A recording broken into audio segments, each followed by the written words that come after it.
नमस्कार मंडळी, आज आपण चिक्कीचा गूळ न वापरता तरीसुद्धा तोंडास टाकताच विरघळणारी मऊसूत तिळाची वडी बनवतो. यासाठी 1 वाटी शेंगदाणे कच्चे खरपूस भाजून घ्यायचे आहेत. शेंगदाणे छान खरपूस भाजून झाले की एका प्लेटमध्ये शेंगदाणे भाजलेले काढून घ्यायचे. परत त्याच कढईमध्ये त्याच वाटीने 2 वाटी गावरान तीळ मेथी घेतलेले आहेत. तुम्ही विकतचे देखील घेऊ शकता. ते छान खरपूस भाजून घ्यायचे. तीळ छान उडेपर्यंत छान खरपूस भाजून घ्यायचे. ते देखील एका ताटामध्ये काढून घ्यायचे. शेंगदाण्याची साल काढून घ्यायची.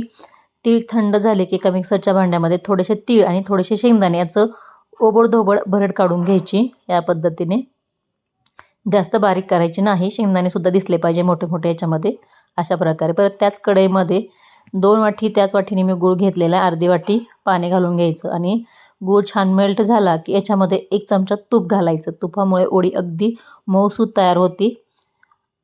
छान पाक कसा झाला आहे आता हे ओळखण्यासाठी एका वाटीमध्ये आपल्याला पाणी घ्यायचं आहे आणि या पाण्यामध्ये 1 थेंब टाकून घ्यायचा. म्हणजे त्या पाण्याच्या थेंबाची गोळी तयार झाली की म्हणायचं की हा पाक परफेक्ट तयार झाला आहे. गोळीचा आवाज यायला पाहिजे.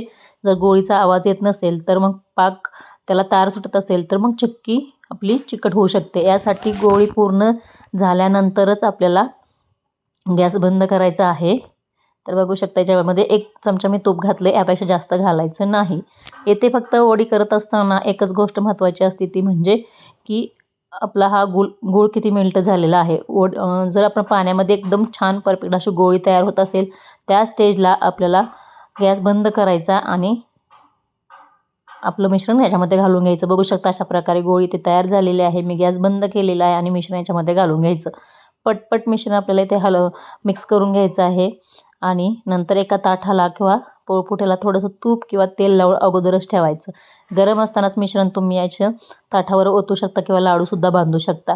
ताटावरती मी ताटाला थोडंसं तूप लावलेलं आहे आणि मिश्रण याच्यावरती घातलेलं आहे आणि हाताने किंवा वाटीला थोडंसं तूप लावून पटकन आपल्याला हे पसरून घ्यायचं आहे गरम असतानाच, किंवा लाटण्याला थोडंसं तूप लावून हे मिश्रण पातळ पसरून घ्यायचं या पद्धतीने. आता मिश्रण छान पातळ पसरून झालेलं आहे. गरम असतानाच्या वड्या कट करून घ्यायच्या या पद्धतीने.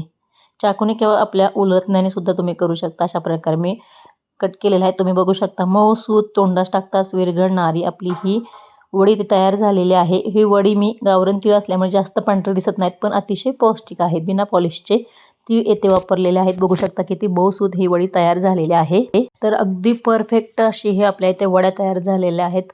अगदी तोंडास टाकताच विरघळणार आहे. तुमच्यासुद्धा लक्षात येत असेल की वडी तोडताना किती मऊसूत ही वडी तयार झालेली आहे. रेसिपी अगदी साधी आणि सोपी आहे. तुम्ही याच्याऐवजी लाडूसुद्धा बांधून ठेवू शकता आणि साधारण महिनाभरसुद्धा ह्या वड्या अशा आहेत तशा राहू शकतात. आपल्याला हळदी-कुंकाच्या किंवा संक्रांतीच्या हळदी-कुंकासाठी सुद्धा तुम्ही ह्या वड्या बनवून ठेवू शकता. तर आजची रेसिपी तुम्हाला आवडली तर व्हिडिओला लाईक नक्की करा.